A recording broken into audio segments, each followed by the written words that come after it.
So there, let me just check in with you. Did anything come to mind when I said that? There's some things that I want to just explore with you, but let me just check in with you first. If there's, yeah, let me just check in with you. I mean, I'm just curious as to how you haven't felt this flattening, this shift, and this fatigue. Yeah, I'll answer that there. Look, I've been bored in conversations on Zoom. Like the reason that I tell people to mute their mics, I'm like, come on, this is not I don't want to have to go through this. Like, oh, are we? Can you see me? Can you hear me? I'm like, show up. You're coming. This is it's like Zoom is like my house. I'm like, you're in my house and you're out here doing whatever you're doing. You're bringing whatever habits you have out there. And so the element of it, like, look, I've noticed that I've shifted, but I also know that like I have uh, six group coaching calls this week that I'm with people. I have my Trailblazer Collective, which is my paid membership. We're meeting there. We meet online once a week. I have my group coaching calls. We're meeting once a week online. I have been avoiding, and I like the word avoiding is probably true. I've been avoiding any like Zoom meetings with a panel. I'm just like, don't need it. Don't like if you want to have a panel, you four just meet up, send me the recording afterwards. I'll watch it in 2.5 or 3x speed on my VLC and move forward. Like if I am not in conversation with people, there's no reason for me to be on Zoom. There's no reason, right? And even in these spaces here, that like I'm creating them as group spaces for a reason, so we can have a bit of that. The context that I brought us into was under group coaching. If I was going to do it differently, there's so many other ways I could do it, and there's other things that I offer around that. But like I have found most of the ways that people use Zoom to be just really stale. Like it's like they brought the staleness of the rest of life and then they inserted it into my Zoom space.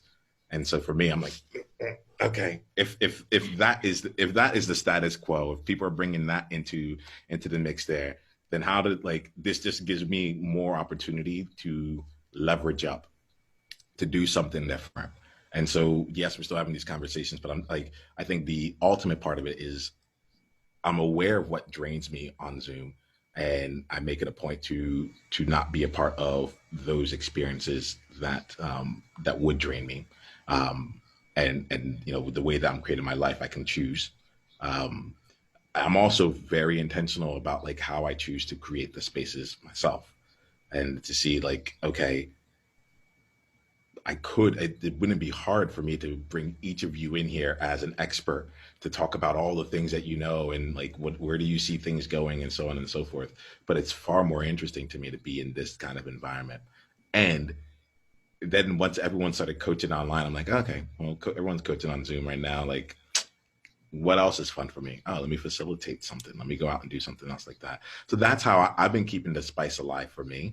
And I'm not even all that creative with it. I'm not doing quiz shows or game shows or like I don't have like virtual backgrounds. I'm like I'm just gonna get this one static awesome background. See, I really like this background, right? But like that's been a bit of how I've been playing with it. It's been and I get really curious. I get There's an element of this here where with you, Ria, I actually don't necessarily want to go down the path of Zoom with you. Like, how do you make Zoom more interesting? Um, I get interested in the variety, the five senses, the other ways to connect with people that aren't the. We're just getting started. Click on the link below to watch the full conversation and go to niyamaashawn.com/tribe to get additional resources and exclusive invitation to tribe only events. Journey on.